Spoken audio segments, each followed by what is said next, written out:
एक बड़ी खबर आ रही है। शरद पवार के घर पहुंचे हैं अरविंद केजरीवाल। शरद पवार के घर पहुंचे अरविंद केजरीवाल। इस वक्त की बड़ी खबर आपकी स्क्रीन पर है।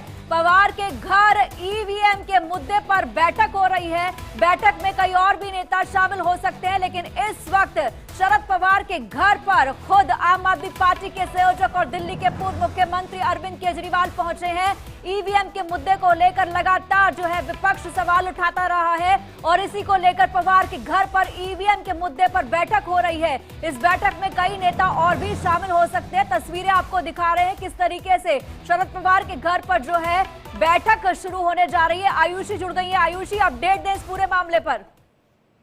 जी बिल्कुल, 8:30 बजे का वक्त तय किया गया था जिस वक्त अरविंद केजरीवाल शरद पवार से मिलेंगे और ये मुलाकात कई मायनों में अहम है, क्योंकि जिस तरीके से इंडिया गठबंधन जो कि कल तक अखंड कहा जा रहा था, आज के समय में वो अलग अलग खंड में बंट चुका है। जहां एक तरफ कांग्रेस के नेतृत्व पर खुद इंडिया अलायंस के जो घटक दल है वो अब संदेह करने लगे हैं, क्योंकि हरियाणा और महाराष्ट्र में जिस तरीके से चुनाव हारी है और कांग्रेस के जो नतीजे आए हैं, इससे कहीं ना कहीं इंडिया अलायंस के जो दूसरे नेता है वो अब कांग्रेस के नेतृत्व पर इतना भरोसा नहीं कर रहे जितना ममता बनर्जी पर उनको है। और शरद पवार ने जिस तरीके से ममता बनर्जी की नेतृत्व क्षमता पर अपनी सहमति जताई, इसके अलावा लालू यादव ने भी इसको लेकर कह दिया कि ममता दीदी बिल्कुल नेतृत्व की क्षमता रखती है। और अब ऐसे में अरविंद केजरीवाल के साथ ये मुलाकात कई मायनों में अहम बताया जा रहा है, क्योंकि इंडिया अलायंस कल तक जो एकजुटता का संदेश देती थी, आज उसी इंडिया अलायंस में इंडिया अलायंस का नेता कौन बनेगा, इस पर चर्चा कोने कोने में हो रही है।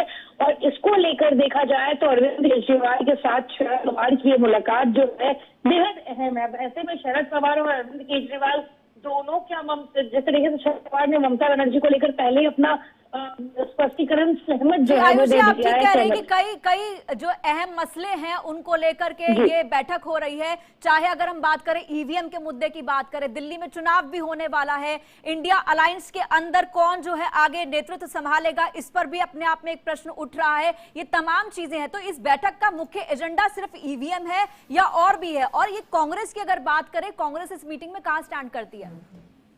जी बिल्कुल, ये जो बैठक है शरद पवार और अरविंद केजरीवाल के बीच, ये कई मायनों में अहम है। और इसमें जहां एक तरफ इंडिया अलायंस के नेतृत्व पर भी चर्चा की जाएगी कि आखिर इंडिया अलायंस का नेता कौन होगा, वहीं दूसरी तरफ जिस तरीके से महाराष्ट्र में ईवीएम को लेकर लगातार सवाल खड़े हो रहे हैं, यहाँ तक कि इलेक्शन कमीशन को भी जवाब देना पड़ा कि वीवीपैट जो पर्चियां थी वो कितना तालमेल खाती हैं, क्या रिजल्ट है उसका।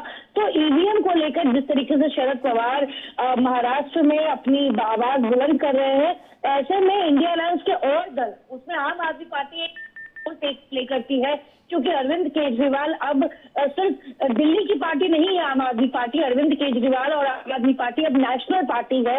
ऐसे में अरविंद केजरीवाल को पसंद करने वाले, पूछने वाले और जानने वाले पूरे देश भर में लोग हैं। अब अगर ईवीएम का जो मुद्दा, जी जाहिर सी बात है कई मायनों में अहम है। ये बैठक अब शुरू होने जा रही है। शरद पवार के घर पहुंचे हैं अरविंद केजरीवाल। आयुषी, बहुत बहुत शुक्रिया। आगे भी